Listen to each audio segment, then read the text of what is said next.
Bab membatalkan witir. Bab tentang membatalkan witir. Imam Abu Dawud dengan sanadnya meriwayatkan daripada Talq, daripada Qais bin Talq, katanya pernah Talq bin Ali menziarahi kami pada suatu hari di bulan Ramadan, dan beliau berada pada waktu petang bersama kami dan berbuka puasa. Kemudian dia menjadi imam kepada kami pada malam itu. Beliau bersembahyang witir dengan kami, yakni dengan menjadi imam kepada kami. Thumman hadara ila masjidihi, kemudian dia pergi ke masjidnya. Fasalla bi ashabihi, lalu dia bersembahyang dengan sahabat-sahabatnya. Sehingga apabila tinggal witir, yakni tinggal witir sahaja lagi, qaddama rajulan, dia menyuruh ke depan, menyuruh seseorang ke depan, pergi ke depan, sambil dia berkata, engkau berwitirlah dengan kawan-kawanmu, kerana saya telah mendengar Rasulullah sallallahu alaihi wasallam bersabda, tidak ada dua witir pada satu malam. Ini bab qunut dalam sembahyang. Imam Abu Dawud dengan sanadnya meriwayatkan daripada Abi Hurairah, katanya, demi Allah, sesungguhnya saya akan mendekatkan kepada kamu sembahyang Rasulullah sallallahu alaihi wasallam. Perawi berkata, Abu Hurairah berqunut pada rakaat yang terakhir daripada sembahyang zuhur dan sembahyang isya. Al-akhirah itu sembahyang isya.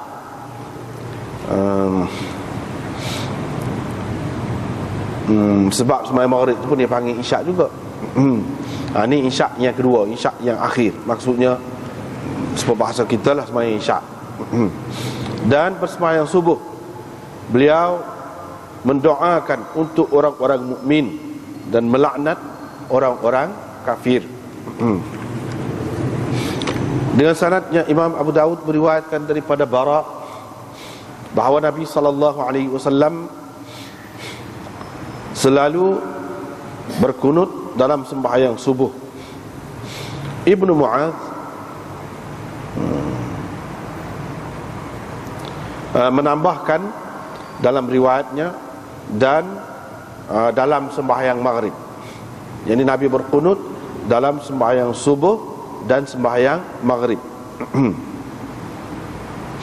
Dengan sanadnya Imam Abu Dawud meriwayatkan daripada Abi Hurairah, katanya Rasulullah sallallahu alaihi wasallam berkunut dalam sembahyang isya selama 1 bulan, di mana beliau mengucapkan di dalam kunutnya itu, beliau menyebut, Allahumma najjil Walid bin al-Walid, ya Allah lepaskanlah, selamatkanlah Walid bin al-Walid, ya Allah selamatkanlah Salamah bin Hisham, ya Allah selamatkanlah orang-orang yang tertindas di kalangan orang-orang mukmin, ya Allah hukumlah dengan berat terhadap golongan mudar, ya Allah jadikanlah hukuman terhadap mereka itu berupa kemarau beberapa tahun, seperti yang berlaku di zaman Nabi Yusuf. Abu Hurairah berkata, pada suatu pagi Rasulullah sallallahu alaihi wasallam tidak berdoa lagi kepada mereka. Aku pun sebutkan perkara itu kepadanya. Nabi SAW berkata, kamu tak tengokkah mereka itu sudah pun sampai, sudah pun datang? Ini sudah pun datang kepada kita. Dengan sanadnya Imam Abu Dawud meriwayatkan daripada Ibnu Abbas, katanya Rasulullah SAW berqunut selama sebulan berturut-turut dalam sembahyang zuhur, asar, maghrib, isya, dan sembahyang subuh di akhir tiap-tiap sembahyang. Apabila beliau mengucapkan sami'allahu liman hamidah, yakni pada rakaat yang terakhir. Beliau mendoakan keburukan terhadap beberapa kabilah dari kalangan Bani Sulaim, yaitu terhadap Ri'l, Zakwan dan Usayyah. Sementara orang-orang yang berada di belakangnya mengaminkan. Dengan sanadnya Imam Abu Dawud meriwayatkan daripada Anas bin Malik bahawa beliau pernah ditanya, adakah Rasulullah sallallahu alaihi wasallam berqunut dalam sembahyang subuh? Beliau menjawab, ya. Orang bertanya lagi, sebelum rukuk atau selepas rukuk? Dia menjawab, selepas rukuk. Kata Musaddad, yakni dalam riwayat dia itu sebentar selepas rukuk. Mana selepas bangun rukuk sebentar. Riwayat daripada Anas bin Sirin, daripada Anas bin Malik, bahawa Nabi SAW berqunut selama sebulan, kemudian beliau meninggalkannya, tidak lagi berqunut. Dengan sanadnya Imam Abu Dawud meriwayatkan daripada Muhammad bin Sirin, ini kata Yunus bin Ubaid, beliau meriwayatkan kepada saya menceritakan kepada saya Muhammad bin Sirin kata, orang yang telah bersembahyang bersama Nabi SAW menceritakan kepada saya orang yang pernah bersembahyang bersama Nabi SAW sembahyang subuh telah menceritakan kepada saya apabila dia, yakni Nabi SAW mengangkat kepalanya pada rakaat yang kedua, yakni daripada rukuk, dia berdiri sejenak, sebentar, yakni selepas daripada sami'allahu liman hamidah. Betul lah. Begitu.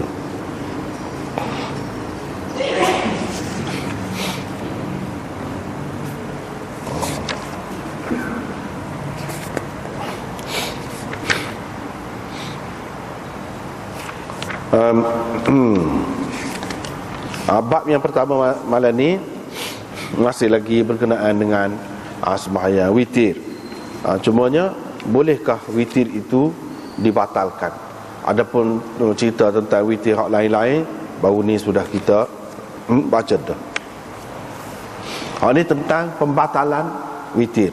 Mana kalau seseorang itu sudah buat dah witir, seperti baru ni kita sudah baca dah hadis-hadisnya, boleh buat di awal malam. Yang lepas pada sembahyang Isya, sembahyang sunat ke apa tu, buat selalu sembahyang witir di awal malam. Katakanlah kalau satu orang tu buat dah witir di awal malam, lepas tu dia bangun pula di hujung malam ataupun tengah malam, bolehkah dia buat witir semula? Bolehkah dia buat witir semula ataupun dia batalkan witir yang telah dibuatnya sebelum itu? Bolehkah tidak? Imam Abu Dawud buat mari hadis-hadis dalam bab ini untuk menyatakan bahawa tidak ada dua witir dalam satu malam. Ulama-ulama kata boleh buat witir pula di hujung malam setelah dia buat dulu tu, dia pelepah dululah. Witir dua dalam satu malam ni tak boleh. Dia faham gitu. Kalau nak buat juga kena pelepah dulu. Jadi kena batal dulu witir hak dulu.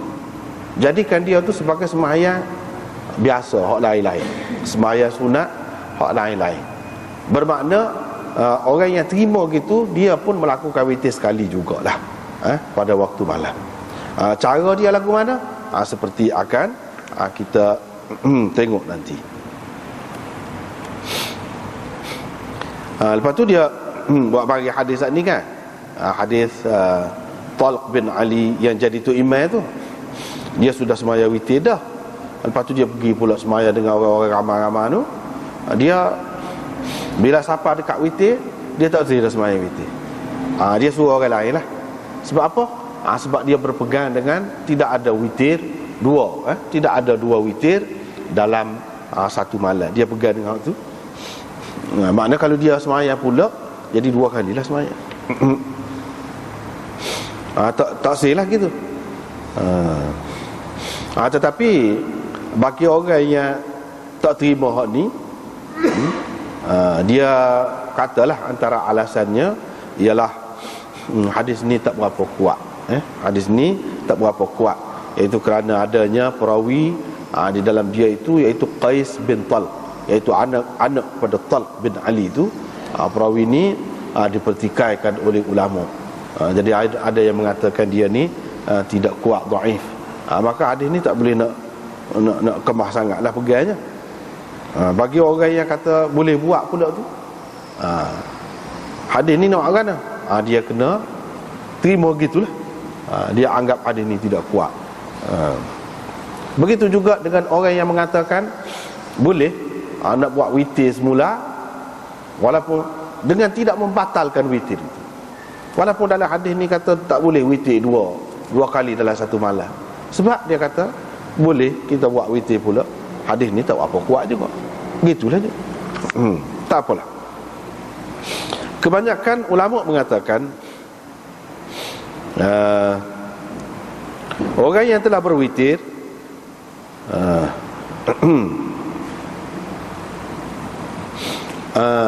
dia tidak boleh dah buat witir selepas tu, tengah malam ke, hujung malam ke, dekat subuh tu, tak boleh dah. Tapi bukan bermakna dia tak boleh sembahyang hak lain. Bila dia bangun tu, dia boleh lagi sembahyang hak lain, sembahyang dua, begitulah sampai akhir dua. Makna sembahyang yang genap sampai ke masuk subuh lah, boleh sampai ke masuk waktu subuh. Tapi dia tak ada buat witir lah. Witir tu sekali hak mula-mula. Kebanyakan ulama kata gitu. Nak sembahyang lagi hak sunat-sunat lain tu boleh. Bukan makna bila melakukan witir ni tak boleh dah nak buat sunat hak lain. Apa pada tu? Hak tak bolehnya bagi orang hak kata tak boleh lah. Bagi orang hak kata tak boleh, iaitu buat witir pula. Tapi kalau dia tidak buat witir, dia sembahyang sunat lain, boleh. Antara sahabat yang berpendapat begini, boleh, ialah Abu Bakar As-Siddiq, Ammar bin Yasir, Rafi' bin Khadij, Aid bin Amr, Talq bin Ali, Abu Hurairah, Aisyah,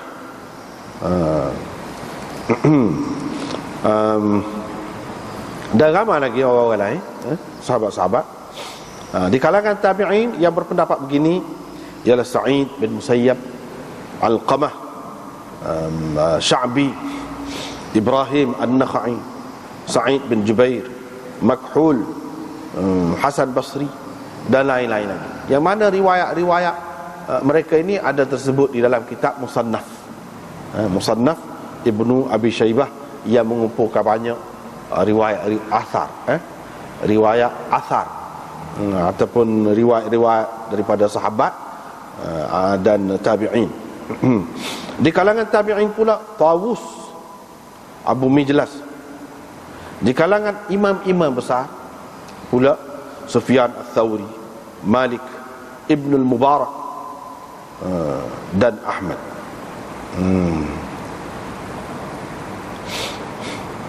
Imam Tirmizi juga ada mengemukakan perkara ini dalam kitab dia, dan dia kata orang-orang tadi dia sebutlah, dan dia kata hak ni asah, lebih sahih. Imam Tirmizi kata. Hafiz Iraqi ada menyebutkan juga pendapat yang seumpama ini daripada Al-Auza'i, Syafi'i, dan Abi Thawr. Begitu juga Qadhi Iyad menukilkan daripada semua ahli fatwa,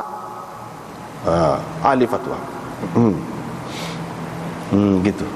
Tapi bila-bila Imam Tirmizi kata hak tu hak asah, lebih sahih dan lebih ramai dia bilanya, dia kata ada juga sekumpulan sahabat Nabi sallallahu alaihi wasallam yang mengharuskan pembatalan witir, yang mengatakan boleh kita batal witir kita tu.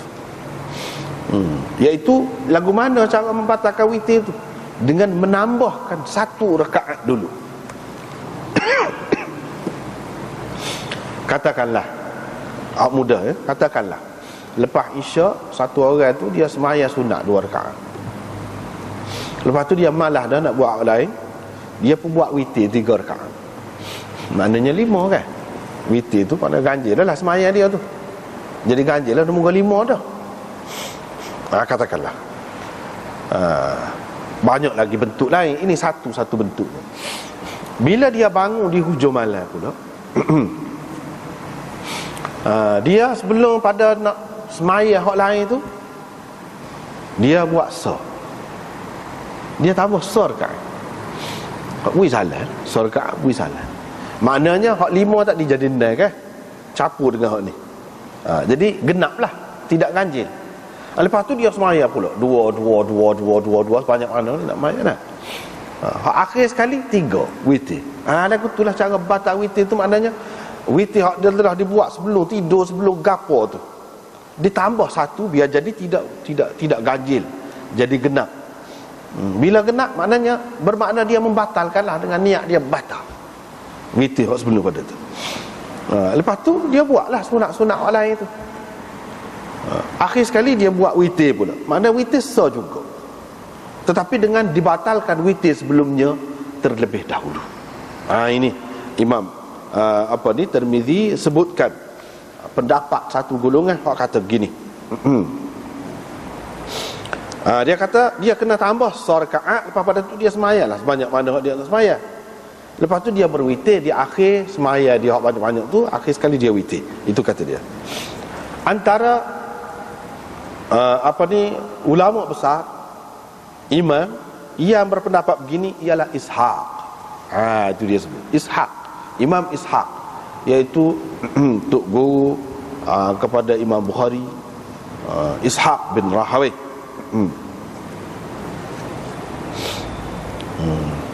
Mereka berdalil dengan hadis Ibnu Umar. Ibnu Umar buat lagu tu. Itu dalil dia. Maknanya di kalangan sahabat pun ada juga yang buat gitu. Ini semua dilakukan kenapa? Supaya tidak berlaku 2 witir lah dalam satu malam. Apa yang buat gini? Supaya tidak berlaku 2 witir dalam satu malam.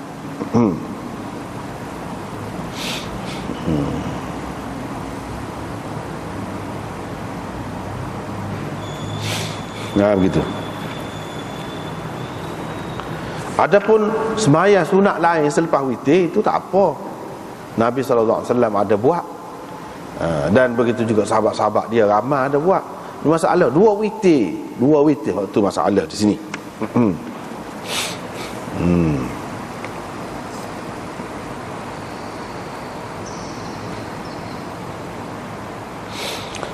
Ada 2 pendapat lah, tetapi pendapat mula-mula tu lebih ramai orang yang terimanya, dan hak itulah pendapat hak yang lebih sahih.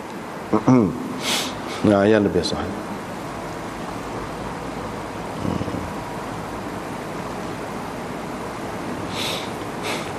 Jadi bagi orang yang kata lagu saat ni, apa yang dia buat gitu tu pasal ada hadis larang lah buat 2 witir dalam satu malam.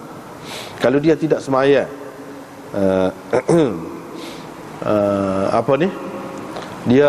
dia fikir gitu tu, dia ada beberapa hadis depan dia. Satunya Nabi SAW kata, letakkanlah semaya witir itu sebagai semaya yang terakhir daripada semaya malam kamu. Kalau dia bangun setelah dia witir dah awal ni, lepas tu dia tidur, dia bangun, dia semaya pula witir tak akhir, nanti muka witir tu buat dah. Jadi makna macam langgar lah. Kalau kita nak kata langgar ataupun bercanggah dengan hak Nabi suruh. Nabi suruh buat witir akhir sekali, sedangkan dia buat dah. Lepas tu bila dia bangun saja, dia tak ngatuk kau gapo kau misalnya, tak boleh dah lah. Sebab Nabi kata suruh buat witir akhir sekali. Jadi kalau dia buat sunat-sunat lain, tak boleh. Dia faham gitu. Caranya, itulah dia cari jalan, iaitu dengan membatalkan witir yang pertama tu. Barulah tidak bercanggah dengan hadis tadi. Ij'alu akhir salatikum bil-lail witran tu. Letakkanlah sembahyang witir kamu tu sebagai sembahyang yang terakhir. Jadikanlah sembahyang witir kamu tu sembahyang yang terakhir. Kalau tidak jadi terakhir lah. Kalau kita kira hak dulu tidak batal, lepas tu duduk sembahyang lagi hak lain, bercanggah ataupun berlawanan dengan hadis Nabi SAW. Kalau nak buat witir pula, jadi witir 2 kali, bercanggah dengan hadis hak ni, la witran fi lailatin. Kalau tak saya buat bangun tengah malam tu, tak saya buat kau satu dah moga selesai dah. Hak akhir sekali kita kena buat witir, kita sudah buat dah sebelum tidur tu. Jadi bangun untuk saja.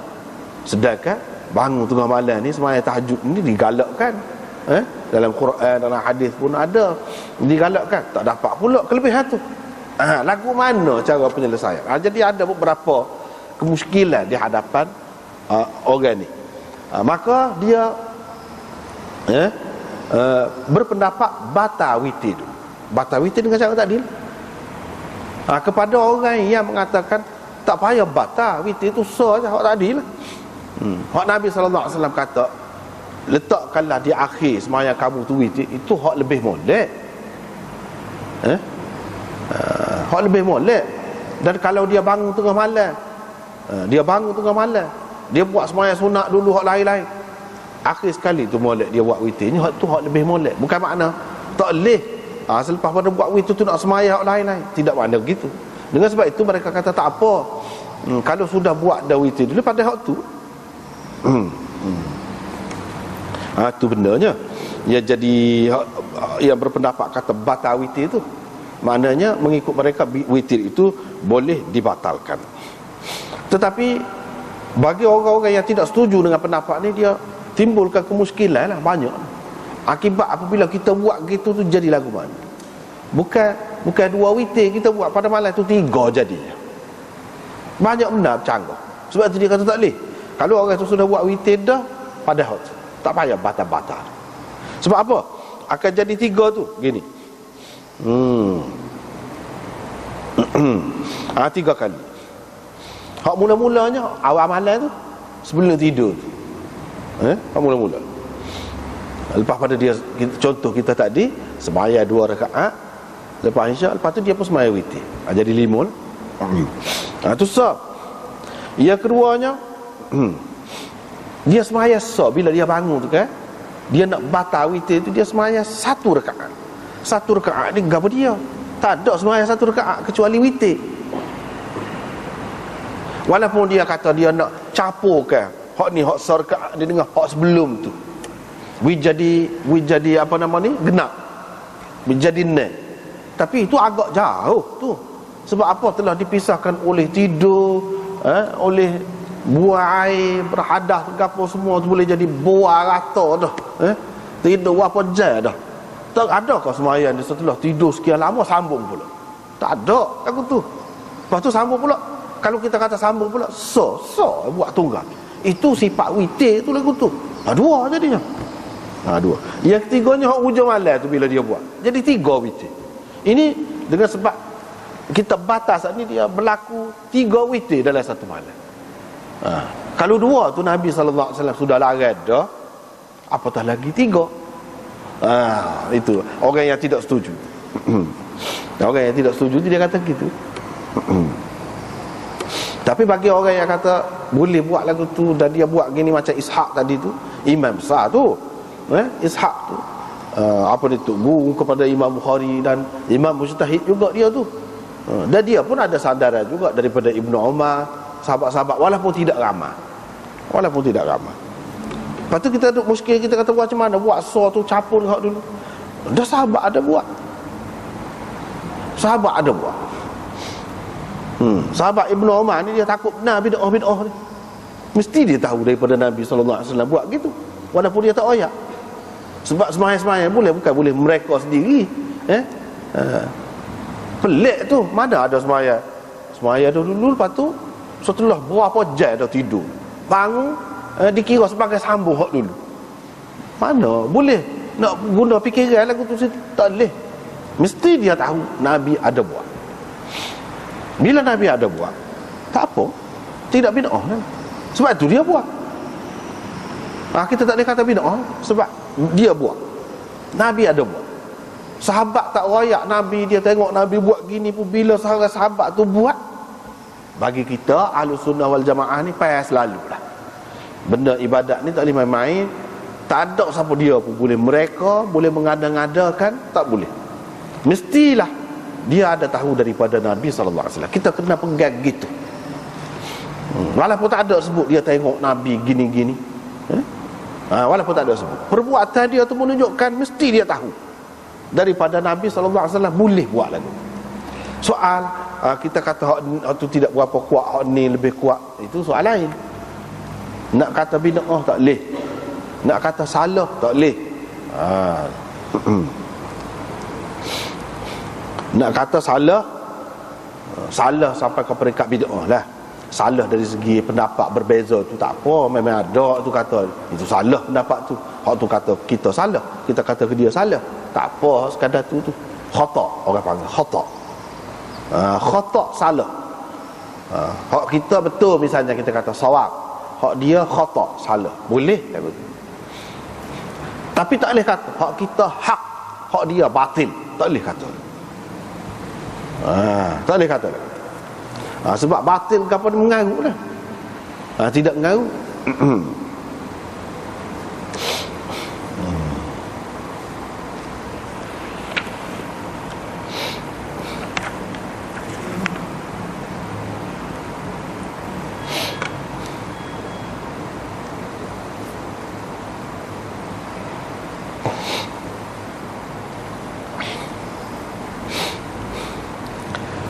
Hadis ni kalau kita perhati, tadi sudah disebut dah, ulama-ulama atas terima ni, dia kata perawi dia Qais bin Talq, itu mana seorang yang tidak kuat. So yang keduanya, dari segi matan dia, dari segi isi dia, dia kata la witran fi lailatin. Nabi SAW tu kecek tu tidak berapa kena tu. Kalau betul lagu. Sebab apa la selepas la tu? Berapa witran ni tu? Sepatutnya la witra ini, dia kena kata begitu. Ini la witra ni. Menampakkan ada benda yang tak kena. Tetapi bagi orang yang terima, dia kata tidak salah, ada juga kaedah yang boleh lagu tu. Mana di tempat nasab pun dia guna alif juga. Macam pada ketika rafa' musanna itu, isim tasniyah tu, pada ketika nasab pun digunakan seperti pada ketika marfu' juga, yakni dengan adanya alif, tetap alif tu. Sebab apa kita tak boleh kata salah? Sebab dalam Quran pun ada. Kalau dalam Quran ada, orang angkat tangan belakang lah. Tak lagi. Inna hadzani lasahirani. Inna hadzani lasahirani. Nabi SAW ni dia kecek banyak sesuai dengan Quran. Dia tidak akan lari. Dia tidak akan lari. Dan kalau ada Quran guna lagu tu, kita tak boleh kata salah dari segi bahasa. Dan tak boleh nak kata hadis tu dhaif dengan sebab kesalahan berlaku dari segi bahasa. Tidak salah lagi hak ni. Sebab apa? Inna hadzani lasahirani. Itu Quran. Kalau nak kira aja, selepas inna tu isim dia, inna hadzaini, kena kata begitu. Tapi apa Tuhan tak kata begitu? Menunjukkan boleh. Menunjukkan boleh. Bah Quran ni mengikut bahasa Arab mana? Sedangkan mengikut bahasa Arab banyak-banyak ni tidak begitu. Dia sebut di sini. Mengikut lughah Banil Harith ataupun Bal Harith. Dia ada guna lagu tu. Jadi pada ketika nasab pun, isim tasniyah itu seperti rupanya dalam bentuk rafa', dalam keadaan rafa', gitu. Ini mengikut lughah Bal Harith. Mereka tetapkan alif untuk tasniyah, dan i'rab tasniyah tu pada takdir. Ini kalau orang yang mengaji nahwu lah, orang yang mengaji nahwu dia faham lah. I'rab pada takdir, bukan i'rab pada zahir. Ada. Gitu. Jadi tidak salah tu. Cumanya perawi dia tu lah, masalah perawi dia tu. Tapi perawi dia pun ada masalah sikit pun tak apa, hak lain tu tidak salah. Lepas tu banyak lagi hadis-hadis yang lain yang menyokong hak ni. Lepas tu Imam Tirmizi selepas mengemukakan hadis ini, dia katakan hukum dia, hadza hadithun hasanun gharib. Itu hukum Imam Tirmizi. Hadis ini hasan lagi gharib. Hasan gharib. Imam Tirmizi tidak kata sahih. Dia kata sahih. Dia kata hasan. Mana paling tinggi hadis ini hasan. Sebab apa? Sebab perawi dia tu tidak kemah. Qais bin Talq. Kalau kita kata dia ni orang molek, boleh terima apa? Dia perawi hasan sahaja, bukan perawi sahih. Itu mengikut kaedah dia. Lepas tu hasan gharib. Gharib tu dia isyarat. Mana mengikut Imam Tirmizi, hasan dengan gharib, gharib dengan makna dhaif boleh duduk sekali. Boleh duduk sekali. Ataupun mengikut satu golongan, hadis ini tarafnya hasan. Mengikut golongan yang lain, tarafnya gharib. Begitu boleh juga. Tak apalah, habis itu. Ini bab qunut dalam sembahyang. Qunut dalam sembahyang. Dia mari beberapa hadis lah. Daripada hadis-hadis ni zahirnya menunjukkan Nabi SAW ada berqunut. Dan qunut ni dalam sembahyang dia, bukan sembahyang yang tertentu seperti subuh sahaja, tidak. Dalam sembahyang dia lah, Zuhur, kau asar, kau gapo, kau ada qunut. Dan qunut itu adalah qunut nazilah, orang panggil. Dalam riwayat yang kedua, dalam riwayat yang pertama tu jelas gitulah.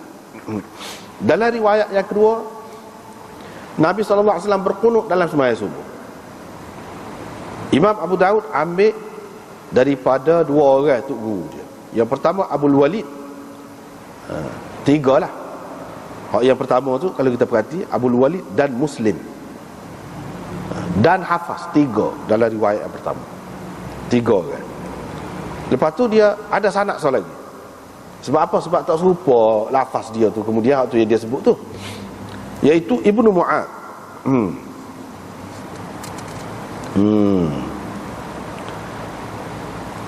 Ibnu Mu'ad yakni Ubaidullah.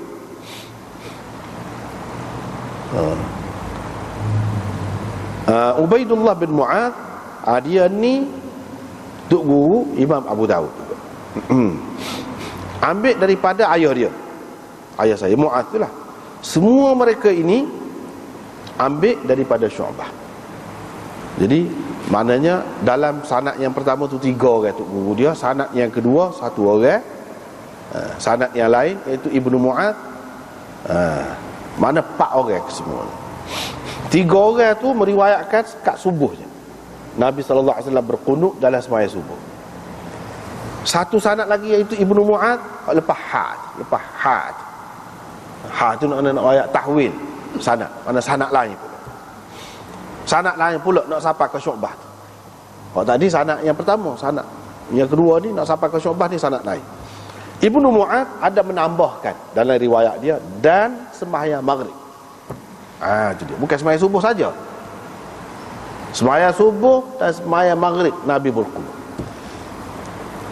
Kalau mengikut riwayat Ibnu Mu'ad, cerita ni juga hak ni hak sama. Tapi mengikut hak 3 lagi tu, sekat tu je, berhenti sekat subuh. Nabi berqunut dalam sembahyang subuh. Riwayat yang ketiga pula, kalau kita perhatikan jelas, ini menunjukkan Nabi SAW berqunut ni maksudnya qunut nazilah. Sebab apa? Sebab sini dalam sembahyang isyak dia sebut qunut selama sebulan. Lepas tu dalam qunut tu dia sebut apa dia? Dia minta Allah SWT lepaskan, selamatkan beberapa orang sahabat dia yang tertindas. Dia di Mekah. Jadi jelas ini semua menunjukkan qunut nazilah. Riwayat yang keempat iaitu riwayat Ibnu Abbas, di sini juga menunjukkan qunut ini masanya terhad, bukan selama-lamanya, tetapi selama sebulan berturut-turut, dan bukan dalam satu sembahyang zuhur, asar, maghrib, isyak dan subuh. Di hujung sembahyangnya, yani rakaat yang terakhir sembahyangnya, iaitu bila dia bangun, kata sami Allahu liman hamidah, yani pada ketika i'tidal itu, situlah masanya berqunut. Qunut ini juga adalah qunut nazilah. Hadis yang kelima riwayat daripada Anas, orang tanya, adakah Nabi berqunut dalam sembahyang subuh? Dia kata ada. Sebelum atau selepas? Dia kata selepas rakaat. Musaddad kata sebab dua orang tok guru dia ambil ni, Imam Abu Daud ambil daripada dua orang tok guru, Sulaiman bin Harb dan Musaddad. Musaddad kata lepas pada rakaat semetar, biasir tu semetar, tidak lama mana, semetar. Masa itulah dia berkunutnya. Hadis yang keenam riwayat daripada Anas bin Malik bahawa Nabi SAW berkunut selama sebulan, lepas tu dia tinggalkan berkunut.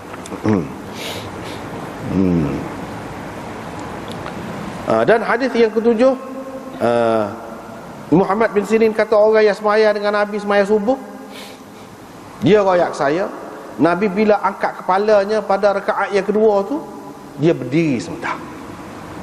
Dia berdiri sebentar. Di sini tak ada sebut berdiri itu dia berkunut ke apa, cuma dia sebut berdiri sebentar. Kira-kiranya Imam Abu Daud buat mari dalam bab ni, makna berdiri sebentar tu dengan maksud berkunut lah, tetapi tidak jelas sebut kunut itu.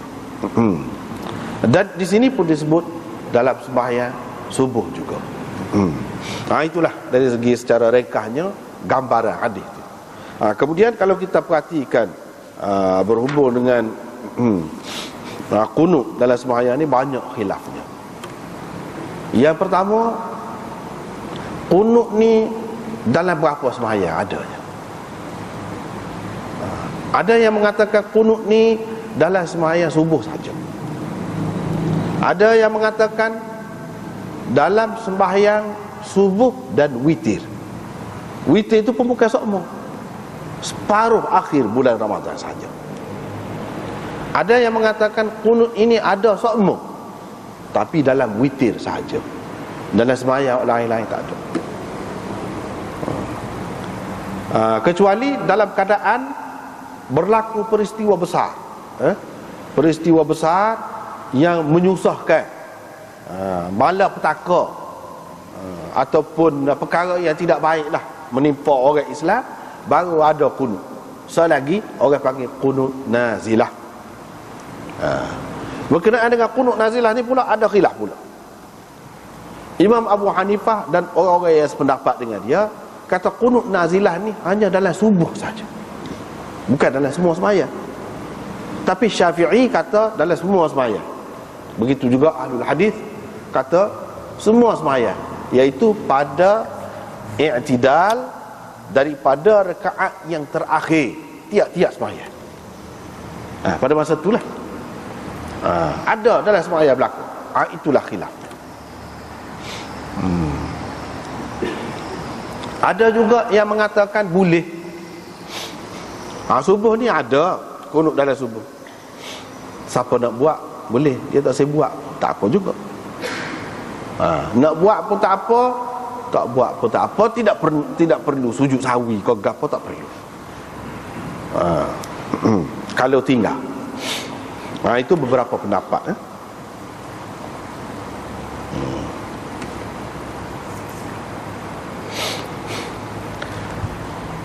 Bagi orang yang mengatakan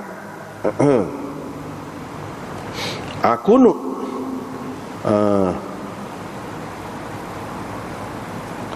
dalam sembahyang subuh tak ada, sudah mansukh, antaranya dia pegang dengan hadis-hadis selain daripada Imam Abu Daud sebut ni, akhir. sebelum akhir Nabi SAW berkunut sebulan, lepas tu dia meninggalkannya.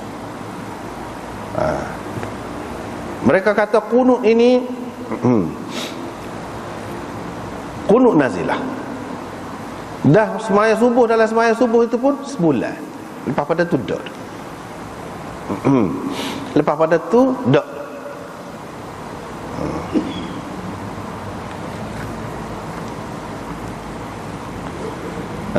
Itu dia. Dia pegang dengan hak ni lah, salah satu. Walaupun hak ni tidak berapa jelas mana kan. Tapi dalam riwayat yang lain, dalam Tirmizi, dalam Musnad Ahmad, Ibnu Majah dan lain-lain, hadis Abi Malik Al-Ashja'i yang terkenal itu, dia tanya ayahnya, Rasulullah sallallahu alaihi wasallam, Abu Bakar, Umar, Uthman, Ali, adakah mereka itu berkunut? Sebab kalau nak kata kunut nazilah semua terima. Bukan itu maksud hak tanya ni. Hak tanya ni tanya kunut subuh. Dia pun kata ai bunayya, muhdath, benda baru, kata dia. Benda baru. Dalam riwayat yang lain dia kata, saya bersembahyang di belakang Rasulullah sallallahu alaihi wasallam, beliau tidak berkunut. Saya bersembahyang di belakang Abu Bakar, dia tidak berkunut. Saya bersembahyang di belakang Umar, dia tidak berkunut. Saya bersembahyang di belakang Uthman, dia tidak berkunut. Saya bersembahyang di belakang Ali, dia tidak berkunut juga. Kemudian dia kata, ai ya bunayya, bid'atun, bid'ah, kata dia, kunut. Kalau kita nak kata kunut ni bid'ah, kunut nazilah, tak ada siapa pun kata bid'ah. Semua terima. Hak witir pun ada khilaf-khilaf pun terima juga. Hak ni maksudnya kunut subuh. Mana sampai ada di kalangan sahabat mengatakan bid'ah. Mengatakan bid'ah. Bukan makna tak ada riwayat Nabi sallallahu alaihi wasallam pernah berkunut dalam sembahyang subuh ni. Ada. Tetapi ulama-ulama dia faham antara dua. Ada yang mengatakan hak kunut tu kunut nazilah saja. Ada yang mengatakan kalau tidak ambil kira kunut nazilah pun selama sebulan saja dia duduk kunut. Lepas pada tu dak. Mana sudah tinggal. Sudah tinggal lepas pada tu. Benda hak sudah tinggal lagu tu kata dia mansuh. Hak mansuh ni kita tak boleh pakai. Kita tak boleh amal dah hak mansuh. Bila kita amalkan hak mansuh, dia boleh jadi bid'ah juga. Antara satulah dia tak terima. Antara ulama yang berpendapat kata kunut dalam subuh ni tak ada ialah Imam Abu Hanifah dan Imam Ahmad. Tetapi perkataan muhdath ataupun bid'ah tu agak berat. Terutama apabila kita mengambil kira tengok di kalangan mujtahidin hak besar ni, ramai juga hak terima. Antaranya Imam Syafi'i dan Imam Malik, dia kata ada kunut dalam subuh ni ada. Tidak bid'ah dan tidak mansuh. Tidak bid'ah dan tidak mansuh. Cuma mereka berbeza pendapat pula. Ada yang mengatakan kunut ni sebelum rokok, ada yang mengatakan selepas. Imam Malik kata kunut ni sebelum rokok. Ada juga dalam subuh tapi sebelum rokok. Supaya dengan witir. Witir itu pun khilaf juga tempat kunut tadi, sebelum rokok ataupun selepas. Tapi Syafi'i kata selepas rokok. Selepas rokok. Tu. Dia pegang dengan hak tu lah. Jadi bila imam besar ni ada kata dan terima benda tu, kata bid'ah ni berat benar. Lagu mana? Lagu mana? Itu benda yang kita nak bincangnya.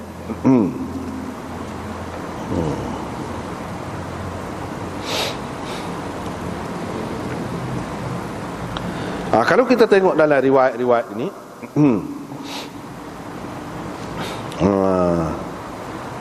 nampaklah bahawa tidak ada kunut subuh tu.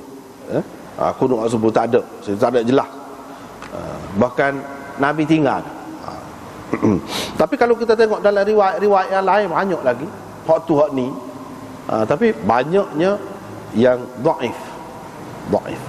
Tidak kuatlah.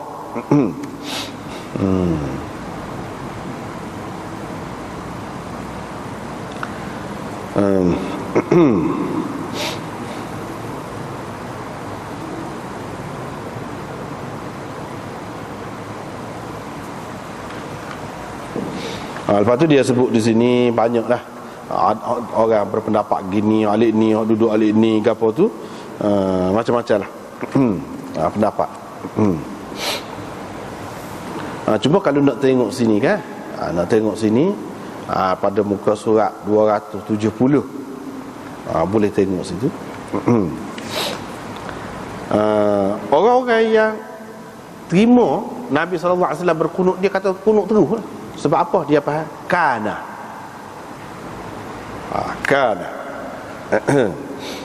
Iaitu selepas pada hadis Anas ni, hadis Anas kita baca yang kenal sat ni kan, yang kenal sat ni, hak ni dalam Abu Daud dia berhenti sekat ni ya.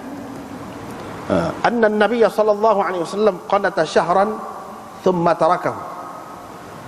Nabi sallallahu alaihi wasallam berkunut selama sebulan, lepas tu dia tinggal. Cuma ada tambahan dalam riwayat orang lain, iaitu tambahan lagu mana? Gini bunyinya: fa amma as-subhu falam yazal yaqnutu hatta faraqa ad-dunya. Adapun subuh, Nabi SAW terus berkunut sehingga dia meninggal dunia. Maknanya hak subuh ni dia tak tinggal, dia terus buat. Dia terus buat. Jadi orang yang terima kata ada ni tidak bid'ah, memang ada ni, dia pegang hak ni lah. Dia pegang hak ni. Tetapi tambahan ini, kalau dalam Abu Daud ni hak ni sahih, tak ada apa, tapi berhenti sekat tu je. Ni qanata syahran thumma tarakahu, dia berkunut sebulan, lepas tu dia tinggal. Tinggal tu hak mana? Hak kunut nazilah tu bila tak ada dah masalahnya, bila tak ada dah malapetaka ataupun kesusahan yang menimpa orang Islam, dia tinggallah hak tu. Adapun hak subuh, dia terus berkunut sampai meninggal dunia. Kalau nak kira ada tambahan ni, selesai adalah masalah. Apa-apa ya ulama tak sepakat, dia tak pakar ni. Ni jelas dah. Hak tinggal tu tinggal hak kunut nazilah. Bila tak ada masalah yang menimpa tu, kesusahan yang menimpa orang Islam, Nabi tinggal lah selama sebulan yang ada lepas tu dia tinggal. Tapi hak subuh ni dia terus buat. Kalaulah hak ni sahih, selesai dalam masalah. Tambahan ni. Tetapi sini cuba kita tengok muka surat 270. Wa hadha law sahha lakana qati'an lin-niza', kata dia. Kalau hak ni sahih, selesai masalah. Sepatutnya semua terima. Tetapi kalau kita perhati dalam sanak dia ni, ada tambahan lagu ni mesti ada perawi Abu Ja'far Ar-Razi. Ni perawi tidak boleh buat hujah. Sebab itulah kita tengok ulama hadis, apa hadis ni ada yang tidak pakar. Itu sebabnya. Dan hadis ini ada syahid dia, tetapi dalam syahid dia tu, dalam sanadnya ada seorang perawi yang lain pula yang bukan hujah juga, iaitu Amr bin Ubaid. Dia ni tidak hujah juga, tak leh juga, tak kemah juga. Hak menunjukkan Nabi SAW berkunut sampai mati ni, tak tinggal tambahan itu tidak sahih. Bahkan tambahan itu adalah mungkar, bercanggah. Perawi dhaif canggah dengan riwayat perawi yang thiqah, yang hujjah. Kalau nak kira ni selesai. Kemudian dia bercanggah pula dengan riwayat Anas sendiri. Ni riwayat Anas lah. Kalau kita terima dengan tambahan tu, ada riwayat Anas yang lain. Kata Hafiz Ibn Hajar, dia kata ni tak sedapnya ada riwayat Anas juga.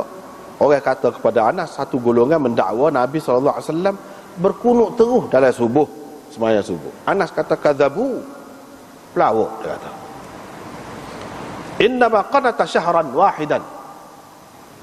Dia berkunut sebulan saja.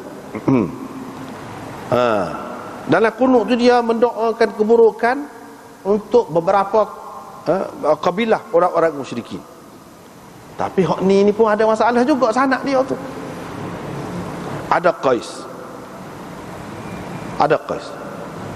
Qais ini dhaif. Walaupun tapi dia ni tidak dituduh berdusta. Tapi dhaif juga. Tak sedap juga waktu tu.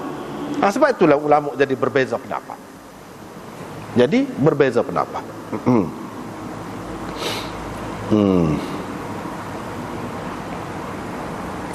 Lepas tu ada riwayat Ibnu Khuzaimah dalam sahihnya dan lain-lain lagi, ramai lagi hak ni sahih, iaitu riwayat daripada Anas juga, bercanggah. Kalau hak tadi dhaif, hak ni riwayat daripada Anas juga, iaitu Nabi SAW lam yaqnut illa idza da'a liqaumin au da'a ala qaumin. Nabi SAW tidak berkunut kecuali apabila dia mendoakan untuk kebaikan sesuatu golongan, ataupun mendoakan keburukan untuk sesuatu golongan. Pada ketika tu baru dia berkunut. Kalau tidak, tak. Maknanya tak ada kecuali subuh ke apa ke, tak ada ni. Bila dia nak doa kebaikan untuk satu-satu golongan, satu-satu orang, ada. Ataupun dia mendoakan keburukan kepada sesuatu golongan, baru ada. Kalau tidak, tak ada. Ini riwayat Anas. Bermakna riwayat dengan tambahan Nabi SAW terus berkunut sampai dia meninggal dunia tu, riwayat itu bercanggah dengan riwayat yang sahih yang juga daripada Anas. Riwayat tu. Dengan sebab itulah kebanyakan ulama mengatakan mungkar. Dengan sebab itu Hafiz Ibn Hajar walaupun Syafi'i, dia kata kuat hak ni, kuat alik tidak kunut ni, kata dia. Walaupun dia Syafi'i, dia mengaku hak ni kuat, hak ni, kata dia. Tak boleh nak lawan. Dari segi hadisnya. Bermakna hak tinggal lagi, hak adanya qunut nazilah. Adapun Imam Syafi'i, dia takwil. Dia takwil berdasarkan ijtihad dia. Tidak pakai hak tambah tu tak kuat mana. Seperti kita sebut tadi lah, ada Abu Ja'far Ar-Razi ke apa tu. Dia pakai hak ni, qanata syahran thumma tarakahu. Baghawi dalam syarah sunnah, dia kata Imam Bukhari Imam Syafi'i takwil hadis ni. Nabi SAW berkunut selama sebulan, kemudian dia meninggalkannya. Hak ni tentu dalam sembahyang subuh. Berkunut selama sebulan, yakni kunut nazilah. Kunut hak dia doakan keburukan kepada beberapa kabilah tadi selama sebulan. Kemudian dia meninggalkan doa hak tu kepada beberapa kabilah tu. Bila selesai masalah, dia tidak doa dah. Tapi bukan bermakna hak ni dia meninggalkan dalam subuh tu dia tak tinggalkan hak tu nazilah tu. Hak selama sebulan tu dia tinggal. Lepas pada tu bila habis cerita tu dia tinggal. Ataupun dia takwil. Thumma tarakahu, selama sebulan ni Nabi SAW duduk berkunut dalam setiap sembahyang dia 5 waktu. Kunut nazilah. Thumma tarakahu, kemudian dia meninggalkan, yakni hak 4 lagi. Kecuali dalam subuh, waktu dia tidak tinggal. Dia takwil kot. Itu takwilan Imam Syafi'i. Dia kata Imam Syafi'i takwil tarakahu tarakal la'na wad du'a 'ala al-qaba'il atau tarakahu fil arba' duna subhi. Dia pegang dengan itu.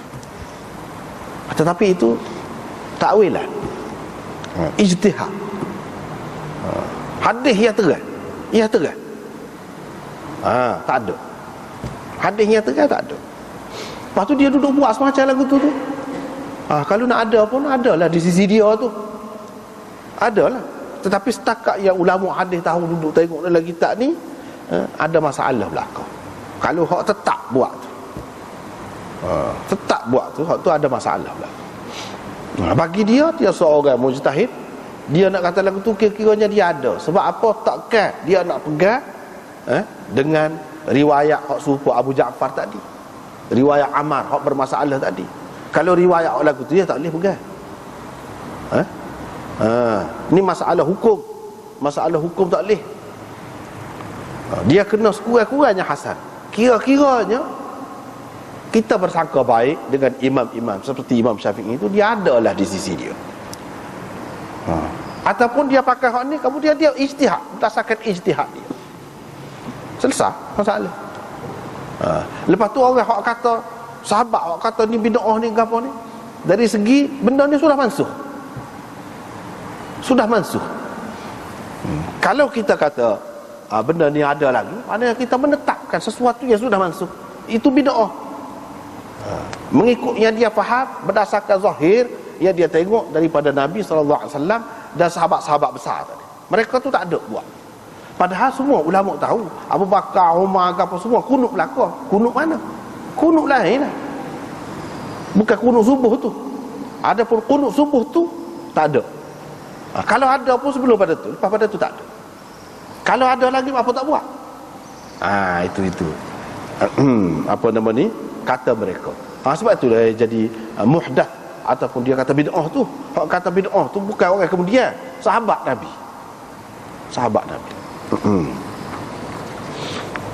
Ataupun salah lagi kemungkinan sahabat ni setakat hak dia tahu gitu. Tetapi ada lagi hak dia tidak jumpa orang lain. Orang lain. Perawi lain di kalangan sahabat dia terima ada benda tu dan duduk buat, dan dia tidak anggap mansuh.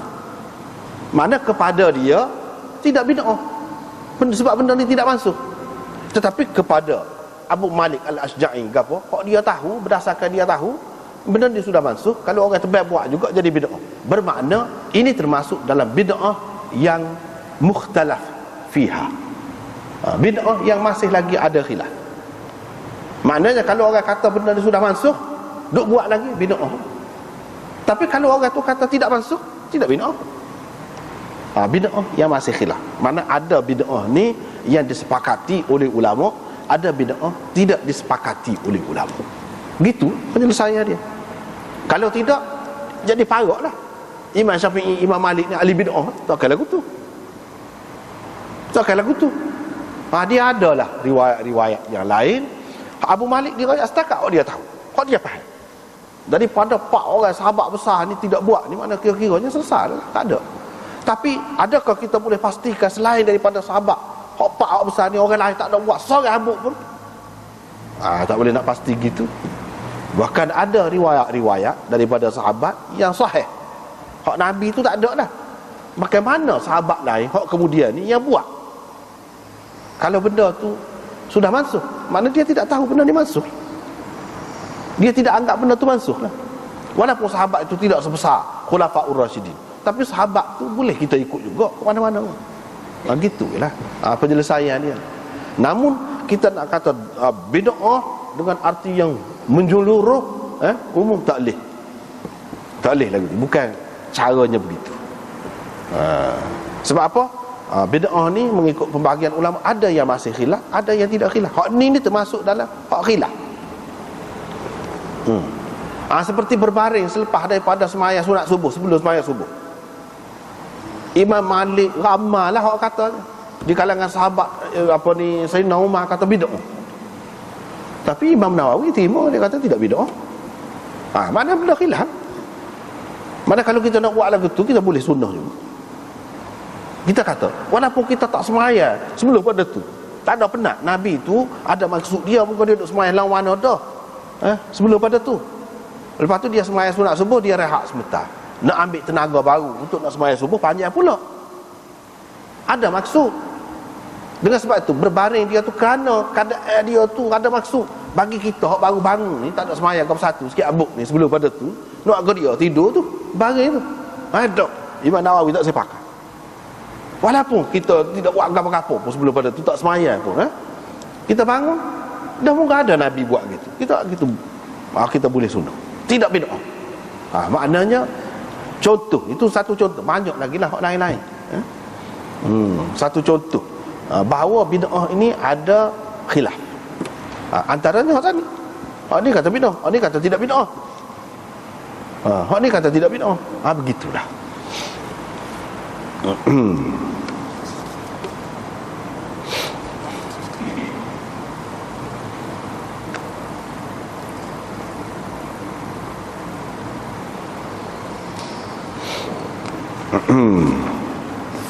Itu atas rasa sangka baik. Tak boleh kita mudah-mudah apabila berhadapan dengan imam-imam besar, sahabat-sahabat, kita nak kawin putus selalu totok gitu kata bid'ah. Bermakna dia pun ni ahli bid'ah lah. Tak boleh lah gitu. Supalah juga dengan apa nama ni, bai 2 kali hari Jumaat gapo tu, tak boleh. Setengah-setengah orang dia kata bid'ah lah. Sebab benda ni tak ada zaman Nabi. Memang tak ada. Betul, tak ada.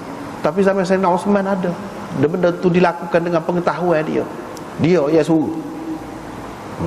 Kalau kita kata bid'ah, mana sahabat tu kepala bid'ah? Tak boleh lagu tu. Tak boleh. Imam Syatibi yang duduk perkenalkan bid'ah, yang hebat dia duduk cara bid'ah. Tapi dia kata tu tidak bid'ah. Sebab apa? Dalam hadis kata alaikum bisunnati wa sunnatil khulafa'ir rasyidin al-mahdi. Kamu kena berpegang teguh dengan sunnah aku dan sunnah khulafa'ir rasyidin. Dan sunnah khulafa'ir rasyidin. Nabi kata sunnah, bukan bid'ah. Di mana ada hak untuk kita nak kata bid'ah setelah Nabi kata sunnah? Kalau kita kata hak khulafa'ir rasyidin dengan hak Nabi ni hak tolak. Dah tak boleh. Pasal dia ataf dengan waw.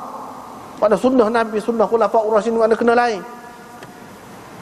Dengan sebab itu Syatibi kata, kalau kita tahu hak sahabat ni buat, ada hak Nabi buat, ada asalnya daripada Nabi, lagilah tak boleh kata bid'ah.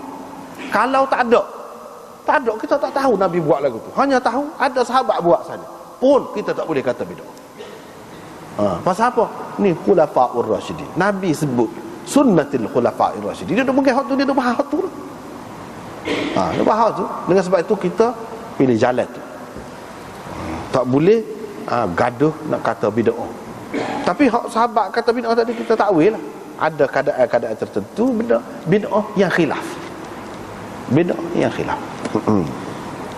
Hak ni ada asal ni. Nabi ada berkunduk subuh.